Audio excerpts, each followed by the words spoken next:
ಗುರುಮೂರ್ತಿಯವರು ನಟಿಸಿದ ಹಲವಾರು ನಾಟಕಗಳ ದೃಶ್ಯಗಳನ್ನು ನೋಡೋಣ. ನಿಮಗೂ ಕೂಡ ಈ ದೃಶ್ಯಗಳನ್ನು ನೋಡಲು ಸ್ವಾಗತ. ರಾಮನ ಪಾತ್ರದಲ್ಲಿ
Hare Hare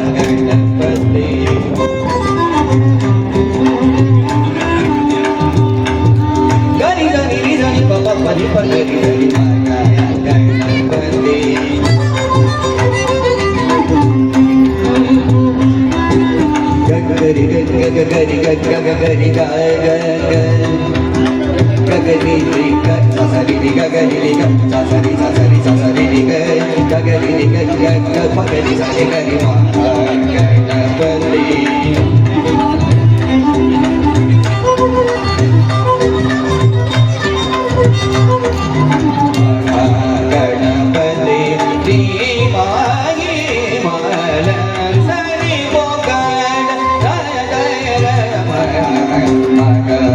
ಗಣಪತಿ ಗಣಪತಿ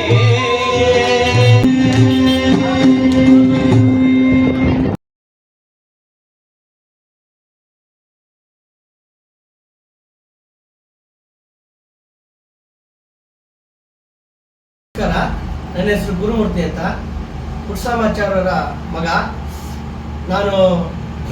ನನ್ನ ಹೆಸರು ರೇಣುಕಾಚಾರ್ಯ ಮತ್ತು ಈ ರಂಗಕಲೆ ಮತ್ತು ಎಲ್ಲ ಹೊರ ಜಗತ್ತಿನಲ್ಲಿ ಗುರುಮೂರ್ತಿ ಅಂತಲೇ ನನ್ನನ್ನು ಕರೀತಾರೆ. ಗುರುಮೂರ್ತಿ ಗುರು ಅಂತಲೇ ನನ್ನ ಹೆಸರು ಆಗಿರೋದ್ರಿಂದ ಎಲ್ಲರೂ ಗುರುಮೂರ್ತಿ ಅಂತ ಕರೀತಾರೆ. ನಾನು ರಂಗ ಕಲಾವಿದ ಹಾಗೂ ಸಂಗೀತಗಾರ. ಶಾಸ್ತ್ರೀಯ ಸಂಗೀತಕ್ಕೆ ಪಿಟೀಲು ವಾದನದ ಮೂಲಕ ಹೆಸರುವಾಸಿಯಾಗಿ ಹಾಗೂ ಕೀಬೋರ್ಡ್ ಮೂಲಕ ಸುಗಮ ಸಂಗೀತ ಹಾಗೂ ಹರಿಕತೆ ಎಲ್ಲ ಕಾರ್ಯಕ್ರಮಗಳಿಗೂ ವಾದ್ಯಗಾರನಾಗಿ, ಈಗ ನಾಟಕ ನಿರ್ದೇಶಕನಾಗಿ, ಹಾರ್ಮೋನಿಯಂ ವಾದಕನಾಗಿ, ದೂರದರ್ಶನ ಹಾಗೂ ಆಕಾಶವಾಣಿ ಕಲಾವಿದನಾಗಿ ಸೇವೆ ಸಲ್ಲಿಸಿರುವಂಥ ಕಲಾವಿದ. ಸರ್ ನಮಸ್ಕಾರ. ನಮಸ್ಕಾರ. ನೀವು ಖ್ಯಾತ ಡ್ರಾಮಾ ಡೈರೆಕ್ಟರ್ ಅಂತ ನಾನು ಕೇಳಿದ್ದೀನಿ. ನಿಮ್ಮ ಸ್ವಲ್ಪ ಪರಿಚಯನ ನನಗೆ ಮಾಡಿಕೊಡಿ. ಆಗ್ಬೋದು ಮೇಡಮ್. ನಾನು ಮಂಡ್ಯದಲ್ಲಿ ಕೊಳಲು ಹಾಗೂ ವೀಣಾ ವಿದ್ವಾಂಸರಾದಂಥ HD ಪುಟ್ಟಸ್ವಾಮಾಚಾರ್ಯ ಅಂತ ಇದ್ದರು. ಅವರ ಸುಪುತ್ರನಾದ ನಾನು ಮೊದಲಿಗೆ ಸಂಗೀತ ಅಭ್ಯಾಸ ಮಾಡಿದೆ.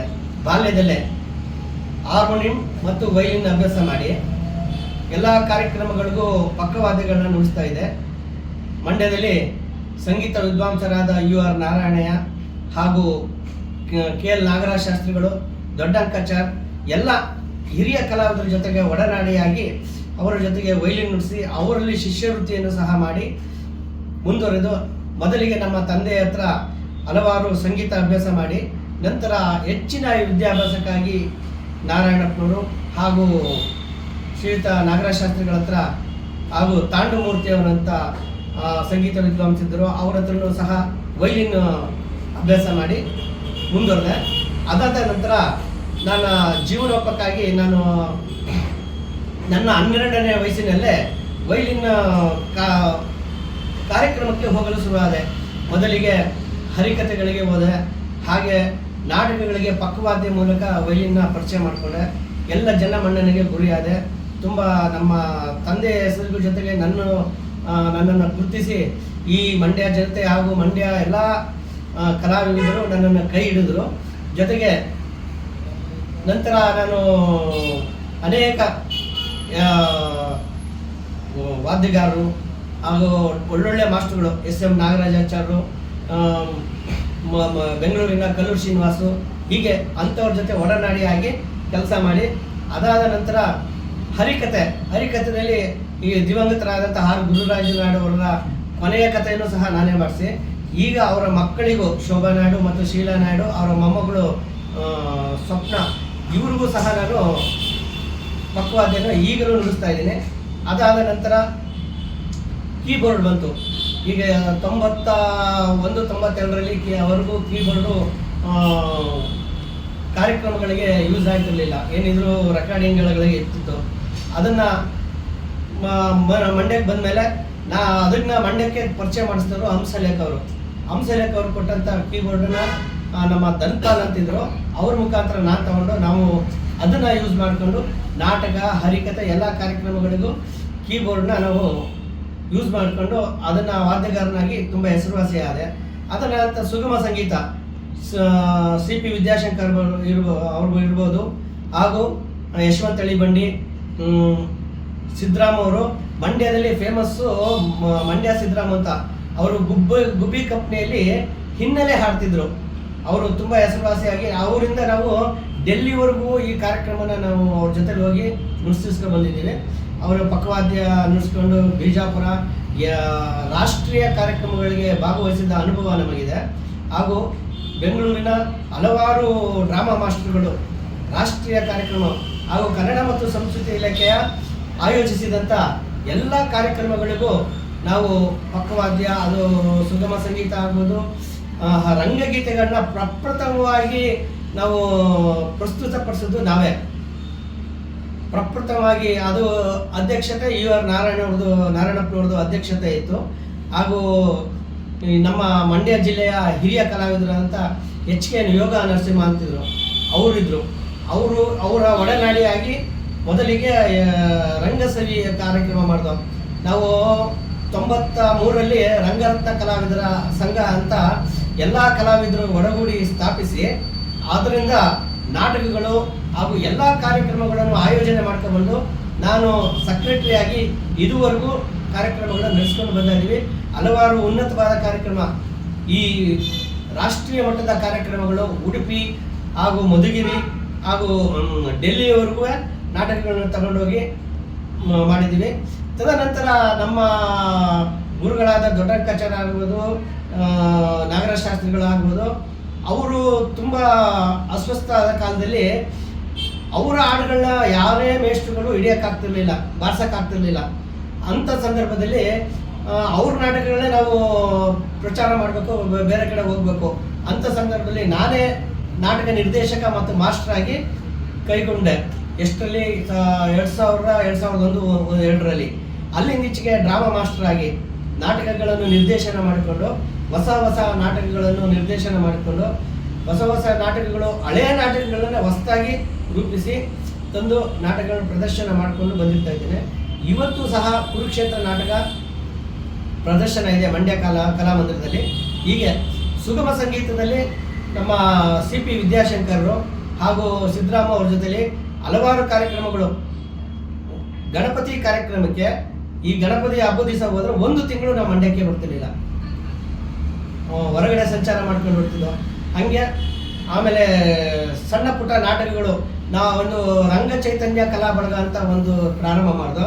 ಅದರಲ್ಲಿ ಮಂಡ್ಯ ಸತ್ಯ, ನಮ್ಮ ಮೃದಂಗ ವಿದ್ವಾಂಸರಾದ ಸುದರ್ಶನ್ ಅವರು ಹಾಗೂ ಇವತ್ತು ಗುರೂಜಿ ಆಗಿರ್ತಕ್ಕಂಥ ಲಕ್ಷ್ಮೀ ಶ್ರೀನಿವಾಸ್ ಅಂತ ಅವರು ಎಲ್ಲರೂ ಇದ್ದರು. ಅವರ ಒಡನಾಡಿಯಾಗಿ ಹಲವಾರು ಸಾಮಾನ್ಯ ಸಣ್ಣ ಪುಟ್ಟ ನಾಟಕಗಳನ್ನು ಮಾಡಿ ಅವ್ರ ಜೊತೆಲೂ ಸಹ ಬೆರೆತು ಮಂಡ್ಯ ಜಿಲ್ಲೆಯ ಉನ್ನತ ಕಲಾವಿದರಾಗಿ ರೂಪಿಸ್ಕೊಂಡು ಬಂದು ಎಲ್ಲರ ಸಹಕಾರದಿಂದ, ಎಲ್ಲರ ಇದರಿಂದ ಈಗಲೂ ಸುಗಮ ಸಂಗೀತ ಮತ್ತು ಹಲವಾರು ಕಾರ್ಯಕ್ರಮಗಳು ಇರುತ್ತದೆ. ಹಲವಾರು ಶಿಷ್ಯರನ್ನು ತಯಾರು ಮಾಡಿದ್ದೀನಿ. ನನ್ನ ವೈಲಿನಿಸ್ಟ್ಗಳಲ್ಲಿ 2 ಅಮೇರಿಕಾದಲ್ಲಿದ್ದಾರೆ. ಸಂಗೀತ ಸಿಂಗಿಂಗಲ್ಲಿ ಒಬ್ಬರು ಬೆಂಗಳೂರಲ್ಲಿದ್ದಾನೆ. ಮತ್ತು ಡ್ರಾಮಾ ಫೀಲ್ಡಲ್ಲೇ 2 ಶಿಷ್ಯರನ್ನ ತಯಾರು ಮಾಡಿ ಅವರು ಸಹ ನಾಟಕಗಳನ್ನು ಮುಂಚೂಣಿಯಲ್ಲಿ ನಾಟಕಗಳನ್ನು ಅಭ್ಯಾಸ ಮಾಡಿ ನನ್ನ ಹೆಸರನ್ನ ಕೊಂಡಾಡ್ತಾ ಇದ್ದಾರೆ. ಹೀಗೆ ಆಮೇಲೆ ನನ್ನಲ್ಲಿ ತಯಾರಾದಂಥ ಪಾತ್ರಧಾರಿಗಳು ಇಡೀ ಸ್ಟೇಟಲ್ಲಿ ಹೆಸರಾದಂಥವರಾದರು. ಎಲ್ಲರೂ ಎಲ್ಲೋ ಮೂಲೆಯಲ್ಲಿ ಹಳ್ಳಿಯಲ್ಲಿ ಇದ್ದವ್ರನ್ನ ನಾನು ಸಿಟಿಗೆ ಕರ್ಕೊಬಂದು ಅವ್ರನ್ನೆಲ್ಲ ಬೆಳಕಿಗೆ ತಂದು ಇವತ್ತು ಅವರು ಎಲ್ಲರೂ ಸ್ಟೇಟ್ ಲೆವೆಲಲ್ಲಿ ಬೆಳೆಯೋ ಮಟ್ಟಿಗೆ ಆದರು. ಇದೆಲ್ಲ ನನ್ನಿಂದ ಸಾಧ್ಯವಾಯಿತು. ಅಂದರೆ ಮಂಡ್ಯದ ಜನತೆ ಕಲಾವಿದರಿಗೆ ಬಹಳ ಪ್ರೋತ್ಸಾಹ ಕೊಡ್ತಾರೆ ಅಂತ ನಿಮ್ಮ ಮಾತಿಂದ ನಂಗೆ ಅರ್ಥ ಆಯಿತು. ಮತ್ತು ರಂಗಗೀತೆಗಳಲ್ಲೂ ಕೂಡ ನಿಮಗೆ ತುಂಬ ಪರಿಶ್ರಮ ಇದೆ ಅಂತ ಅಂದ್ಕೊಳ್ತೀನಿ. ಸರ್, ಒಂದು ಸಣ್ಣ ರಂಗಗೀತೆನ ಹೇಳಕ್ಕೆ ಆಡ್ಬೋದು. ಕುರುಕ್ಷೇತ್ರ ನಾಟಕದಲ್ಲಿ ಶ್ರೀಕೃಷ್ಣನ ಪಾತ್ರದ ಒಂದು ಹಾಡು, ಅದು UR ನಾರಾಯಣವರು ತುಂಬ ಚೆನ್ನಾಗಿ ಆಡಿಸ್ತಿದ್ದಂಥ ನಾಟಕ ಹಾಡು. ಬಿಡು ಬಿಡು ಬಲ್ಲೆ ನಿನ್ನೆಯ ಮನವ, ಬಿಡು ಬಿಡು ಬಲ್ಲೆ ನಿನ್ನೆಯ ಮನವ, ಪೊಡವಿಯೊಳ್ ಭಕ್ತ ಶಿರೋಮಣಿ ನೀನು, ಪೊಡವಿಯೊಳ್ ಭಕ್ತ ಶಿರೋಮಣಿ ನೀನು, ಬಿಡು ಬಿಡು ಬಲ್ಲೆ ನಿನ್ನೆಯ ಮನವ, ಭಕ್ತಿಯ ಪಾಶದಿ ಚಿತ್ತವನೊಲಿಸಿದೆ, ಭಕ್ತಿಯ ಪಾಶದಿ ಚಿತ್ತವನೊಲಿಸಿದೆ, ಎತ್ತ ಪೋದರು ಮನವಿತ್ತಲೆ ಬರ್ಬುದು, ಎತ್ತ ಪೋದರು ಮನವಿತ್ತಲೆ ಬರ್ಬುದು, ಬಿಡು ಬಿಡು ಬಲ್ಲೆ ನಿನ್ನೆಯ ಮನವ, ಬಿಡು ಬಿಡು ಬಲ್ಲೆ ನಿನ್ನೆಯ ಮನವ. ಸರ್ ಈಗಲೂ ಕೂಡ ನೀವು ರಂಗಗೀತೆಗಳನ್ನು ನಿಮ್ಮ ಡ್ರಾಮಾದಲ್ಲಿ ನಾಟಕಗಳಲ್ಲಿ ಬಳಸ್ಕೊಳ್ತೀರಾ? ಹೌದು, ಬಳಸ್ಕೊಡ್ತೀನಿ. ಜೊತೆಗೆ ನಾನೇ ಹಲವಾರು ರಂಗಗೀತೆಗಳನ್ನ ಬರೆದು ಅದಕ್ಕೆ ಟ್ಯೂನ್ ಮಾಡಿ ಹಾಕೊಂಡು ಸ್ವಂತವಾಗಿ ಆಡಿಸ್ತೀನಿ. ಆ ಥರದ್ದು ಒಂದು ಸಣ್ಣದು ಆಡಿಸ್ತೀನಿ. ಇದೇ ಶ್ರೀಕೃಷ್ಣನಿಗೆ ಮಧುರಾ ಮೋಹಿನಿ ರುಕ್ಮಿಣಿ ಬಾರೆ ಮನಸಿ ಜಗಾತೆ ಪ್ರಿಯ ರುಕ್ಮಿಣಿ ಪ್ರಿಯ ರುಕ್ಮಿಣಿ ಮಧುರಾ ಮೋಹಿನಿ ರುಕ್ಮಿಣಿ ಬಾರೆ ಮನಸಿ ಜಗಾತೆ ಪ್ರಿಯ ರುಕ್ಮಿಣಿ ಪ್ರಿಯ ರುಕ್ಮಿಣಿ ಮಂದಗಮನೆ ಮಹಿಮಾನ್ವಿತೆ ಮನೋಹರೆ ಪ್ರೇಮವ ತೋರೆ ಪ್ರೇಮಾನುರಾಗಿಣಿ ರುಕ್ಮಿಣಿ ಪ್ರೇಮಾನುರಾಗದಿ ಅನುಸರಿಸು ಅನುಸರಿಸು. ಇದು ನನ್ನ ರಚನೆ, ನನ್ನ ಟ್ಯೂನ್. ಭಾಳ ಚೆನ್ನಾಗಿ ಹಾಡ್ರಿ ಸರ್. ಮತ್ತೆ ಈಗ ನಿಮ್ಗೆ ಇತ್ತೀಚೆಗೆ ಏನು ಡ್ರಾಮಾಗಳನ್ನ ಮಾಡ್ತಾ ಇದ್ದೀರಾ? ಇತ್ತೀಚೆಗೆ ಡ್ರಾಮಾಗಳು ರಾಮಾಯಣ ನಾಟಕಗಳು ಅತಿ ಹೆಚ್ಚಿನ. ಅದರಲ್ಲಿ ನಾನು ಪಾತ್ರಧಾರಿಗೆ ನಾರದನ ಪಾತ್ರಧಾರಿಗೆ ರುಕ್ಮಿಣಿ ಸ್ವಯಂವರದಲ್ಲಿ ನಾರದನ ಪಾತ್ರನ ಸುಮಾರು ಒಂದು 25 ಸಲ ಅಭಿನಯಿಸಿದ್ದೀನಿ. ಎಲ್ಲ ನಾಟಕದಲ್ಲೂ ನಾರದನ ಪಾತ್ರಧಾರಿಯಾಗಿ ಸುಮಾರು 30-35 ನಾಟಕದಲ್ಲಿ ಬರೀ ನಾರದನೇ ಪಾತ್ರ ಮಾಡಿದ್ದೀನಿ. ರಾಮನ ಪಾತ್ರ ರಾಮಾಯಣದಲ್ಲಿ ರಾಮನ ಪಾತ್ರವನ್ನು ಮಾಡಿ ಒಂದು 4-5 ಶೋಗಳು ಮಾಡಿದ್ದೇವೆ. ದಾನಶುಕ್ರ ನಾಟಕದಲ್ಲಿ 2 ಬಾರಿ ಕೃಷ್ಣನ ಪಾತ್ರ ಮಾಡಿದ್ದೆ. ಹಾಗೂ ಸಣ್ಣ ಪುಟ್ಟ ಪಾತ್ರಗಳು ಮಾಡಿ ತುಂಬ ಜನಮನ್ನಣೆ ಆಗಿ ಈಗ ನಿರ್ದೇಶಕನಾಗಿ ಈಗ ಬರೋ ತಿಂಗಳು 22ನೇ ತಾರೀಕು ತಿರುಪತಿಯಲ್ಲಿ ನನ್ನ ನಿರ್ದೇಶನದ ಶ್ರೀನಿವಾಸ ಕಲ್ಯಾಣ ಎಂಬ ನಾಟಕನ ಪ್ರದರ್ಶನ ಮಾಡ್ತಾ ಇದ್ದೀವಿ. ಬರೋ ತಿಂಗಳು 22ನೇ ತಾರೀಕು ಅಣ್ಣಮಯ್ಯ ರಂಗಮಂದಿರದಲ್ಲಿ, ಶ್ರೀ ದೇವಸ್ಥಾನದ ಮುಂದೆ ಇದೆಯಲ್ಲ ಆ ರಂಗಮಂದಿರದಲ್ಲಿ ಮಂಡ್ಯದ ಕಲಾವಿದರಿಂದ ಅಲ್ಲಿ ಪ್ರದರ್ಶನಗೊಳ್ತಾ ಇದೆ ಶ್ರೀನಿವಾಸ ಕಲ್ಯಾಣ ನಾಟಕ. ನಂದು ಸ್ಪೆಷಲ್ ನಾಟಕ ಶ್ರೀನಿವಾಸ ಕಲ್ಯಾಣ. ಅದು ನಮ್ಮ ಗುರುಗಳಾದ ನಾಗರಾಜ ಶಾಸ್ತ್ರಿಗಳು ಬರೆದಂಥ ನಾಟಕ. ಆ ನಾಟಕನ ಯಾರೇ ಕೇಳಿ ಶ್ರೀನಿವಾಸ ಕಲ್ಯಾಣ ನಾಟಕ ಆಡ್ಸೋದಲ್ಲಿ ಮಂಡ್ಯ ಇಲ್ಲಿ ಆಗಲಿ ಇಡೀ ಕರ್ನಾಟಕದಲ್ಲಿ ಯಾರೂ ಇಲ್ಲ. ಪ್ರಪ್ರಥಮವಾಗಿ ನಾನೇ ಕೊನೆಯವರು ನಾನೇ ಆಗಿರ್ಬೋದು ಅಂತ ಕಾಣುತ್ತೆ. ಇನ್ನು ಹೀಗೆ ಅದ್ರ ಜೊತೆಗೆ ರುಕ್ಮಿಣಿ ಸ್ವಯಂವರ ಅದು ಅತಿ ಸ್ಪೆಷಲು. ಏನಪ್ಪ ಅಂದರೆ ನನಗೆ ಎಲ್ಲ ಹಿರಿಯರ ಅನುಕರಣೆ ಮತ್ತು ಅವರ ಒಡನಾಟ ಇರೋದ್ರಿಂದ ಒರಿಜಿನಲ್ ಹಾಡು ಕಂಪ್ನಿಲಿ ಗುಬ್ಬಿ ಕಂಪ್ನಿಲಿ ಆಗಲಿ ಸುಬ್ಬಯ್ಯನಾಡೋರ ಕಂಪ್ನಿಲಿ ಆಡ್ತಿದ್ದಂಥ ಶ್ರೀಕಂಠ ಶಾಸ್ತ್ರಿಗಳು ಅವರೆಲ್ಲ ರಚನೆ ಮಾಡಿದಂಥ ಹಾಡುಗಳು ಎಲ್ಲ ನನಗೆ ಪರಿಚಯ ಮಾಡಿಸಿದ್ರು. ಅದು ಇನ್ನೂ ನಮ್ಮ ತಲೆಯಲ್ಲಿದೆ. ಹಳೆ ಹಾಡುಗಳನ್ನ ನಾನು ಉಳಿಸ್ಕೊಂಡಿದ್ದೀನಿ. ಎಲ್ಲೇ ಹೋದರೂ ಆ ಥರ ಹಾಡುಗಳನ್ನೇ ಹಾಕಿ ಈಗ UR ನಾರಾಯಣಪ್ಪನವರು ಅವರು ದಾನಶೂರ ಕರ್ನಾಟಕ ನಾಟಕಕ್ಕೆ ಭಾಳ ಪ್ರಖ್ಯಾತರಾಗಿದ್ದರು. ಅವರ ಹಾಡುಗಳನ್ನ ಯಾರೂ ನುಡ್ಸೋಕ್ಕಾಗ್ತಿರ್ಲಿಲ್ಲ. ಅವರು ಒಂದು ತಾಳ ಮತ್ತು ಆ ರಾಗನ ನುಡ್ಸೋ ಇದರಲ್ಲಿ ಪಕ್ವಾದಿಗಾರ ಕೇಳಿ ನುಡ್ಸೋಕ್ಕಾಗ್ತಿರ್ಲಿಲ್ಲ. ಆ ಥರದಲ್ಲಿ ಅವರು ಇದು ಮಾಡ್ತಾಯಿದ್ರು. ಮತ್ತು ಆಡಬೇಕಾದ್ರೂ ಅಷ್ಟೇ ತುಂಬ ಕಠಿಣವಾಗಿತ್ತು ಅವ್ರ ಹಾಡುಗಳೆಲ್ಲ. ಆ ಥರದಲ್ಲೆಲ್ಲ ಅವ್ರ ಜೊತೆಲೆಲ್ಲ ಬೆರೆತು ಆ ನಾಟಕಗಳೆಲ್ಲ ನಾವು ಅಭ್ಯಾಸ ಮಾಡಿಕೊಂಡು ಆ ಹಾಡುಗಳೆಲ್ಲ ಅಭ್ಯಾಸ ಮಾಡಿಕೊಂಡು ಮಂಡ್ಯದಲ್ಲಿ ಬೆಳೀತಾ ಇದ್ದೀವಿ. ತುಂಬ ಹೆಸರುವಾಸಿಯಾಗಿದೆ. ಎಲ್ಲರ ಸಹಕಾರ, ಎಲ್ಲ ಕಲಾವಿದರ ಸಹಕಾರ ನನ್ನ ಮೇಲಿದೆ. ಮತ್ತು ಜೊತೆಗೆ ನಾನು ರಂಗರತ್ನ ಕಲಾವಿದರ ಸಂಘ ಸ್ಥಾಪನೆ ಆದಮೇಲೆ ಎಲ್ಲ ಕಲಾವಿದರಿಗೂ ಅವರ ಕಷ್ಟ ಸುಖಗಳಲ್ಲಿ ಭಾಗಿಯಾಗಿದ್ದೇನೆ. ಒಬ್ಬರು ಸತ್ತರೆ ನಾನು ಎಲ್ಲ ಕಲಾವಿದರ ಹತ್ರ ದುಡ್ಡು ಕಲೆಕ್ಟ್ ಮಾಡಿ, ಇರೋರ ಹತ್ರ ಕಲೆಕ್ಟ್ ಮಾಡಿ ಅವರ ಮನೆಗೆ ಸಹಾಯಕರಾಗಿ ಅವ್ರ ತಿಥಿ ಮತ್ತು ಇವೆಲ್ಲ ಕಾರ್ಯಕ್ರಮಗಳು ಮಾಡೋಕ್ಕೆ ನಾನು ಸಹಾಯಕನಾಗಿದ್ದೇನೆ. ಈಗ ಕಲಾವಿದರಿಗೆ ಮಾಶಾಸನ ಬರುವಂಥ ಕಲಾವಿದರು, ಹಳ್ಳಿಲಿರುವಂಥ ಕಲಾವಿದರಿಗೆ ಅದ್ರದ ಏನು ಮಾಡಬೇಕು ಅನ್ನೋದು ಗೊತ್ತಿಲ್ಲ. ಎಲ್ಲರೂ ನನ್ನ ಹತ್ರ ಬರ್ತಾರೆ. ಅವ್ರಿಗೆಲ್ಲರೂ ಉಚಿತವಾಗಿ ಮಾಶಾಸನ ಬರೋದಕ್ಕೆ ಅವಕಾಶ ಮಾಡಿಕೊಟ್ಟಿದ್ದೀನಿ. ಸುಮಾರು 106 ಜನ ಕಲಾವಿದರಿಗೆ ಮಾಶಾಸನ ಬರಲು ನಾನೇ ಸಹಕಾರನ ಮಾಡಿ ಅವ್ರಿಗೆ ಏನು ಬೇಕು ಕನ್ನಡ ಸಂಸ್ಕೃತಿಯಿಂದ ಏನೇ ಸವಲತ್ತಿದ್ರು ಅದನ್ನು ನಾನೇ ನಿಂತು ಮಾಡಿಸ್ಕೊಡೋ ಜವಾಬ್ದಾರಿ ನಂದು. ಸರ್, ಒಂದು ಪ್ರಶ್ನೆ. ಇಷ್ಟೆಲ್ಲ ಕಲಾವಿದ್ರ ಜೊತೆ ನೀವು ಒಡನಾಡಿದ್ದೀರಾ, ಮತ್ತು ಎಲ್ಲರ ಜೊತೆ ನೀವು ಭಾಗವಹಿಸಿದ್ದೀರಾ. ನಿಮ್ಮ ಮೇಲೆ ಸ್ವಲ್ಪ ಹೆಚ್ಚಿನ ಪ್ರಭಾವ ಬೀರಿದಂತಹ ಕಲಾವಿದರು ಯಾರು ಅಂತ ಏನಾದರೂ ಹೇಳ್ತೀರಾ? ಮಂಡ್ಯದಲ್ಲಿ ಅದೇ ಇವರ ನಾರಾಯಣಪ್ಪವರು ಸಂಗೀತ ವಿದ್ವಾಂಸರಾಗಿದ್ದರು, ಜೊತೆಗೆ ನಾಟಕ ವಿದ್ವಾಂಸರಾಗಿದ್ದರು, ನಾಗರಾಜ ಶಾಸ್ತ್ರಿಗಳು, ಜೊತೆಗೆ ಬೆಂಗಳೂರಿನ ನಮ್ಮ SM ನಾಗರಾಚಾರ್ ಅಂತ ತಿರೋಗ್ಬಿಟ್ರು, ಅವರು ಗುಬ್ಬಿ ಕಂಪ್ನಿಯಲ್ಲಿದ್ದರು.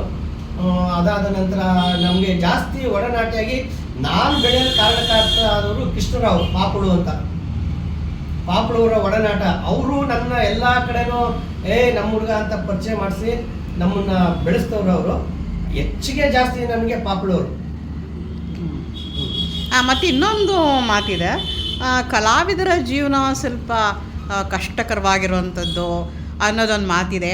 ಅಂದರೆ ಇತ್ತೀಚೆಗೆ ನೀವು ಹೇಳಿದ ಹಾಗೆ ಎಲ್ಲರ ಜೀವನ ಕೂಡ ಉತ್ತಮ ಆಗ್ತಾ ಇದೆ, ಮತ್ತು ನೀವೇ ಒಂದು ಸಂಘಟನೆಯನ್ನು ಮಾಡ್ಕೊಂಡಿದ್ದೀರಾ. ಹಾಗೆ ಈಗ ಈ ಪರಿಸ್ಥಿತಿ ಹೇಗಿದೆ ಸರ್ ಕಲಾವಿದರ ಬಗ್ಗೆ? ಕಲಾವಿದರು ಕಷ್ಟದಲ್ಲೇ ಇರೋದು. ಯಾಕೆಂದರೆ ಕಾರ್ಯಕ್ರಮ ಸಿಕ್ಕಿದ್ರೆ ಅವ್ರಿಗೆ ಜೀವನ, ಕಾರ್ಯಕ್ರಮನೇ ನಂಬ್ಕೊಂಡು ಬರೋರು. ಈಗ ಮಂಡ್ಯದಲ್ಲಿ ಸುಮಾರು ಒಂದು 100-150 ಜನದವರಷ್ಟು ಕಾರ್ಯಕ್ರಮ ನಂಬ್ಕೊಂಡೇ ಜೀವನ ಮಾಡ್ತಾ ಇದ್ದಾರೆ. ಯಾವುದೇ ಬೇರೆ ಕೆಲಸ ಇಲ್ಲ, ಏನಿಲ್ಲ. ಆ ಥರದಲ್ಲಿ ಇರೋರು ಸದ್ಯಕ್ಕೆ ನಮ್ಮ ಮಂಡ್ಯದಲ್ಲಿ ಎಲ್ರಿಗೂ ಕಾರ್ಯಕ್ರಮ ಸಿಗ್ತಾ ಇದೆ. ಆ ಥರದಲ್ಲಿ ತೊಂದರೆ ಇಲ್ಲ. ಹಿಂದೆ ತುಂಬ ಕಷ್ಟಗಳನ್ನ ಅನುಭವಿಸ್ತಿದ್ದಂಥ ಸಂದರ್ಭ ಇತ್ತು. ಯಾಕೆಂದರೆ ನಮ್ಮ ನಾಟಕಗಳು ನಡಿಬೇಕಾದ್ರೆ ಸೀಸನ್ ಅಂದರೆ ಯಾವಾಗ? ಬೇಸಿಗೆ ಟೈಮು, ಜನವರಿ ಟು ಮತ್ತು ಏಪ್ರಿಲ್ ಮೇಗೆ ಅಲ್ಲಿವರೆಗೂ ಸೀಸನ್ನು. ಒಂದು ದಿನನೂ ಬಿಡುವಿಲ್ದಂಗೆ ನಾಟಕಗಳು. ಮಂಡ್ಯ ಜಿಲ್ಲೆಯ ಪ್ರತಿ ಹಳ್ಳಿಲೂ 1-2 ನಾಟಕಗಳು ಆಗ್ತಾಯಿತ್ತು. ಈಗ ತುಮಕೂರು, ಬೆಂಗಳೂರು, ಹಾಸನ ಎಲ್ಲ ಕಡೆನೂ ನಾಟಕಗಳು ಹೆಚ್ಚಿಗೆ ಆಗಿದೆ. ಆಮೇಲೆ ಹಣದ ದುಡ್ಡು ಜಾಸ್ತಿ ಆಗಿದೆ. ಈಗ ನಮ್ಮ ಕಲಾವಿದರಿಗೂ ಮತ್ತು ಈ ಸೀನರಿಗೆ ಎಲ್ಲದಕ್ಕೂ ದುಡ್ಡು ಜಾಸ್ತಿ, ಹಾಡೋರಿಗೆ ತೊಂದರೆ ಆಗಿದೆ ಈಗ ಅಂತ ನಾನು ಹೇಳಬಲ್ಲೆ. ಯಾಕೆಂದರೆ ಈಗ ಒಂದು ನಾಟಕ ಆಡಿದ್ರೆ ಹಳ್ಳಿಲಿ 3 ಲಕ್ಷ ರೂಪಾಯಿ ಬೇಕಾಗುತ್ತೆ. ಈಗ 3 ಲಕ್ಷ ರೂಪಾಯಿ ಈಗ ಇರೋರು ಒದಗಿಸ್ತಾರೆ, ಇಲ್ಲದವ್ರು ಏನು ಒದಗಿಸ್ತಾರೆ? ಅದು ಕಷ್ಟ ಆಗಿದೆ. ಅದರಲ್ಲೂ ನಾನು ಅದನ್ನು ಬಲ್ಲೆ. ಈಗ ನಾವು ಹಳ್ಳಿಯಲ್ಲಿ ನಾಟಕ ಆಡೋಕ್ಕಿಂತ ಮಂಡ್ಯದಲ್ಲಿ ನಾಟಕೋತ್ಸವ ಅಂತ ಮಾಡ್ತಾರೆ. ಕೆಲವರೆಲ್ಲ ಪಾತ್ರಧಾರಿಗಳು ದುಡ್ಡು ಇಲ್ದಿರೋದಕ್ಕೆ ಫ್ರೀ ಪಾತ್ರಗಳು ಮಾಡ್ತಾರೆ. ಕೆಲವರು ಅವರೇ ದಾನಿಗಳು, ಅವ್ರನ್ನ ದುಡ್ಡು ಹಾಕಿ ಅವ್ರ ಕೈಲಿ ಪಾತ್ರ ಮಾಡಿಸ್ತಾರೆ. ಯಾಕೆಂದ್ರೆ ಚೆನ್ನಾಗಿ ಪಾತ್ರ ಮಾಡ್ತಾರೆ ಅಂತ, ಒಳ್ಳೆ ಅಭಿಮಾನಿಗಳು. ಇದೆ. ನಿಮ್ಮ ಮನೆಯಲ್ಲಿ, ಕುಟುಂಬದಲ್ಲಿ ಎಲ್ಲರೂ ಕೂಡ ಇದಕ್ಕೆ ಪ್ರೋತ್ಸಾಹ ಕೊಡ್ತಾ ಇದ್ದಾರಾ? ಇದೆ. ಯಾಕೆಂದ್ರೆ ನಮ್ಮ ತಾತನ ಕಾಲದಿಂದನೂ ನಾವು ಇದೇ ಸಂಗೀತದಲ್ಲೇ ಬಂದಿರೋದ್ರಿಂದ ನಮ್ಮ ತಾತನೂ ಸಹ ವೈಲಿನ್ ನುಡಿಸ್ತಾ ಇದ್ರು, ಗುರುಬಸವಚಾರ್ ಅಂತ. ನಮ್ಮ ತಂದೆನೂ ಇದೆಲ್ಲ ಇದ್ರು. ನಮ್ಮ ತಂದೆ ಅವರು ಮನೆ ಬಿಟ್ಟ ತಕ್ಷಣ ಅರಮನೆಯಲ್ಲಿ ಸೇರಿದ್ರು. ಅರಮನೆಯಲ್ಲಿ ದೇವೇಂದ್ರಪ್ಪನವರ ಮತ್ತು ಫ್ಲೂಟ್ ರಂಗಪ್ಪನವ್ರ ಹತ್ರ ಶಿಷ್ಯರಾಗಿ ಇದ್ದರು ಮೈಸೂರು ಅರಮನೆಯಲ್ಲಿ. ಆವಾಗ ಅವರು ತಿಂಗಳಿಗೆ 30 ರೂಪಾಯಿ ಕೊಡ್ತಿದ್ರಂತೆ ಅರಮನೆಯಲ್ಲಿ.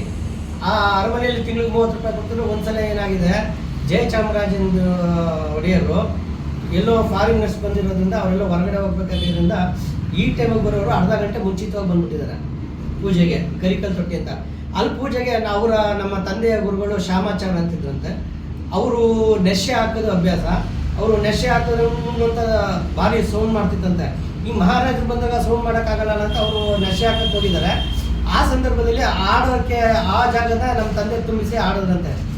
ಕರ್ನಾಟಕ ಚಕ್ರೆ ಸಜಯ ಚಾಮರಾಜರ ಕಾವುದು ಕಲ್ಯಾಣ ಕಾಳಾಗಿವೇಣಿ ಕಂಜಾತ ಪಾಣಿ. ಇದು ಮಹಾರಾಜರು ಬರುವಾಗ ಅವ್ರಿಗೆ ಬಹುಪರಕ ಆಡುವಂಥ ಒಂದು ಹಾಡೋದು. ಆ ಥರದ ಹಾಡುಗಳನ್ನ ನಮ್ಮ ತಂದೆ ಆಡಿದಾಗ ಅಲ್ಲಿವರೆಗೂ ಅವರು ಆಡಿರಲಿಲ್ಲ. ಮಹಾರಾಜರು ಮುಂದೆ ಯಾವುದೇ ಸಂಗೀತ ಪ್ರದರ್ಶನ ತೋರಿಸ್ಕೊಂಡಿರಲಿಲ್ಲ. ಅವರು ಅನಿರೀಕ್ಷಿತವಾಗಿ ಆಡೋದ್ರಿಂದ ಅವರಿಗೆ ಮಹಾರಾಜರು ಬೇಷ್ ಅಂತ ಕೊಟ್ಟರಂತೆ. ಅದು ಅಲ್ಲಿರೋ ಪುರೋಹಿತರೆಲ್ಲ ಮತ್ತು ಅಲ್ಲಿರುವಂಥ ಆಗಮಿಕರೆಲ್ಲ ಹೇಳಿದ್ರಂತೆ, ಓ ಆಚಾರ್ಯ, ನೀನು ಹಿಂದಿನಿಂದ ನೀನು ಓದೆ ಅಂತ, ಮಹಾರಾಜರು ದೃಷ್ಟಿ ಬಿಡಬಾರ್ದು, ದರಿದ್ರ ಕೂತ್ಕೊಳ್ಳುತ್ತೆ, ಇಲ್ಲಿಂದ ಏನಾದ್ರು ಒಂದು ಶಾಂತಿ ಮಾಡ್ಕೊಳಪ್ಪ ಅಂದಂತೆ. ಅಲ್ಲಿಂದ ಮೈಸೂರು ಬಿಟ್ಟು ಮಂಡ್ಯ ಬಂದು ಸೇರ್ಲ. ಭಾಳ ಚೆನ್ನಾಗಿ ಹೇಳಿದ್ರಿ ಸರ್. ನಿಮ್ಮ ಡ್ರಾಮಾಗಳ ಬಗ್ಗೆ ಮತ್ತು ದೊಡ್ಡ ದೊಡ್ಡ ಕಲಾವಿದ್ರ ಬಗ್ಗೆ, ಆಸ್ಥಾನದಲ್ಲಿ ಕೂಡ ನೀವು ಯಾವ ರೀತಿ ಒಂದು ಅನುಭವ ಆಯಿತು ಅನ್ನೋದ್ರ ಬಗ್ಗೆ ಎಲ್ಲ ಭಾಳ ಚೆನ್ನಾಗಿ ಹೇಳಿಕೊಟ್ರಿ. ಹಾಗಾಗಿ ನಿಮಗೆ ಅಭಿನಂದನೆಗಳು. ಮತ್ತು ಈ ಕಲಾ ಆರಾಧನೆ ಹೀಗೆ ಮುಂದುವರಿತಾ ಇರಲಿ, ಮತ್ತು ಅದು ಮಂಡ್ಯದ ಜನತೆ ಇನ್ನೂ ಹೆಚ್ಚು ಪ್ರೋತ್ಸಾಹ ಕೊಡಲಿ. ಅಂತ ನಾವು ಕೂಡ ಎಲ್ಲರ ಪರವಾಗಿ ಹಾರೈಸ್ತೀನಿ ಸರ್. ರಂಗಭೂಮಿ ಹೆಚ್ಚಿಗೆ ಬೆಳೀಲಿ ಅಂತ ನಾನು ಆಶಿಸುತ್ತಾ ಧನ್ಯವಾದಗಳು. ನಮಸ್ಕಾರ ಸರ್. ಗುರುಮೂರ್ತಿಯವರಿಗೆ ಸಂದಂತಹ ಹಲವಾರು ಪ್ರಶಸ್ತಿಗಳನ್ನು ಸ್ವೀಕರಿಸುತ್ತಿರುತ್ತಿರುವ ಒಂದು ಸಂದರ್ಭಗಳನ್ನು ನಾವಿಲ್ಲಿ ನೋಡೋಣ. ಹಾಗೂ ಕೆಲವಾರು ಪ್ರಮುಖ ಅಭಿನಯದ ಒಂದು ದೃಶ್ಯಗಳನ್ನು ಕೂಡ ನಾವಿಲ್ಲಿ ನೋಡಬಹುದು. ಹಲವಾರು ಪ್ರಶಸ್ತಿಗಳು ಇವರು ಭಾಜನರಾಗಿದ್ದಾರೆ. ಮತ್ತು ಮಂಡ್ಯದ ಒಂದು ಕೀರ್ತಿಯನ್ನು ಹೆಚ್ಚು ಮಾಡಿರುವಂತಹ ಪ್ರಮುಖ ನಾಟಕ ನಿರ್ದೇಶಕ ಹಾಗೂ ನಟರು ಕೂಡ ಆಗಿದ್ದಾರೆ. ಸಂಗೀತ ಎಲ್ಲದರಲ್ಲೂ ಕೂಡ ಇವರು ಪ್ರವೀಣರಾಗಿದ್ದಾರೆ. ಇವರ ಒಂದು ಕೆಲವಾರು ಕುಟುಂಬದ ಸದಸ್ಯರು ಮತ್ತು ಹಲವಾರು ದೃಶ್ಯಗಳನ್ನು ಕೂಡ ನಾವಿಲ್ಲಿ ನೋಡ್ಬೋದು. ಪ್ರಶಸ್ತಿಗಳನ್ನು ಜೊತೆಗೆ ಸ್ವೀಕರಿಸ್ತಾ ಇರುವಂತಹ ಕೆಲವಾರು ಚಿತ್ರಗಳನ್ನು ಕೂಡ ನಾವಿಲ್ಲಿ ನೋಡಬಹುದು. ಅವರಿಗೆ ಅಭಿನಂದನೆಗಳನ್ನು ಸಲ್ಲಿಸೋಣ. ಈ ಒಂದು ಮಾಹಿತಿ ರಂಗಭೂಮಿ ಬಗ್ಗೆ ನಿಮಗೆ ಇಷ್ಟವಾಗಿದ್ದರೆ ಲೈಕ್ ಮಾಡಿ, ಸಬ್ಸ್ಕ್ರೈಬ್ ಮಾಡಿ ಹಾಗೂ ನಮಸ್ಕಾರ.